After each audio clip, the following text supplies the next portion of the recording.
coming to join me for story time. I've got my bunny with me ready to listen to today's story.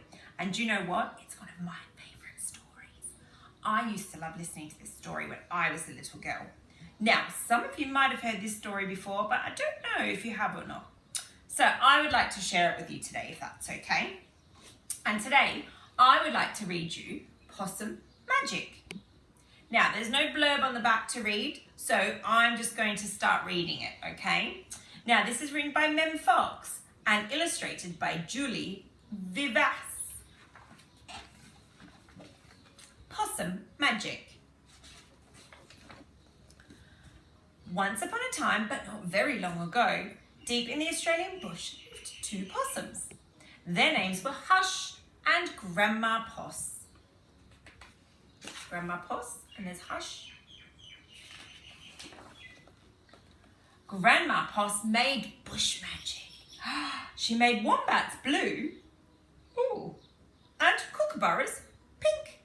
Kookaburra is like a bird in Australia. She made dingoes smile and emus shrink. But the very best magic of all was the magic that made Hush invisible. There she's going.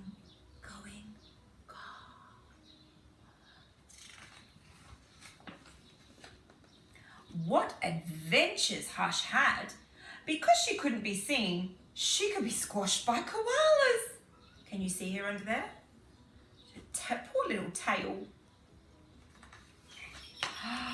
Because she couldn't be seen, she could slide down kangaroos. Whoosh!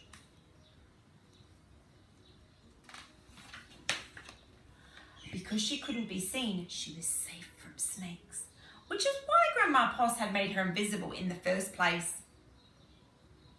Can you see her there? Ooh, watch out, Hush! But one day, quite unexpectedly, Hush said, Grandma, I want to know what I look like. Please, can you make me visible again? Of course I can, said Grandma Poss, and she began to look through her magic books. She looked into this book and she looked into that. There was magic for thin and magic for fat, magic for tall, magic for small.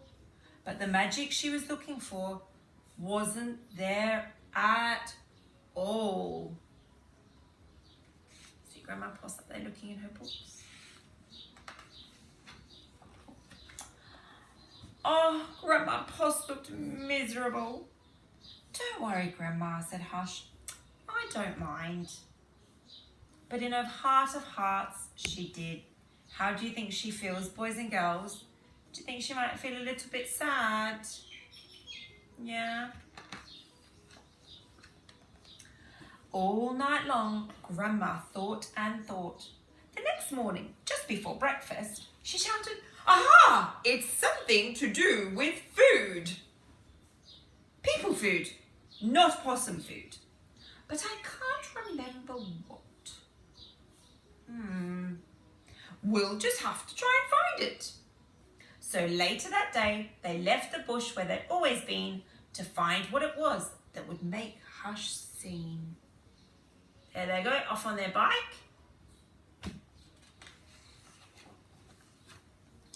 They ate Anzac biscuits in Adelaide, Mornay and Minties in Melbourne, steak and salad in Sydney, and pumpkin scones in Brisbane. Hush remained invisible. Aww. Don't lose heart, said Grandma Poss. Let's see what we can find in Darwin. It was there in the far north of Australia. They found a Vegemite sandwich. Grandma Poss crossed her claws and crossed her feet. Hush breathed deeply and began to eat. A tail! Shouted both possums at once. For there it was, a brand new, visible tail. Later, on a beach in Perth, They ate a piece of pavlova. Hush's legs appeared. So did her body. "Oh, you look wonderful, you precious possum," said Grandma Poss. "Next stop, Tasmania." And over the sea they went. Now, that looks like a very funny looking boat to me. I think that looks like an umbrella. In Hobart Lake, one night in the kitchens of the casino, they saw a lamington on a plate. Hush closed her eyes and nibbled. Grandma Poss held her breath and waited. It worked, she cried. And she was right. Hush could be seen from head to tail. Grandma Poss hugged Hush and they both danced. Here we go round the lamington plate, lamington plate, lamington plate, till very early in the morning.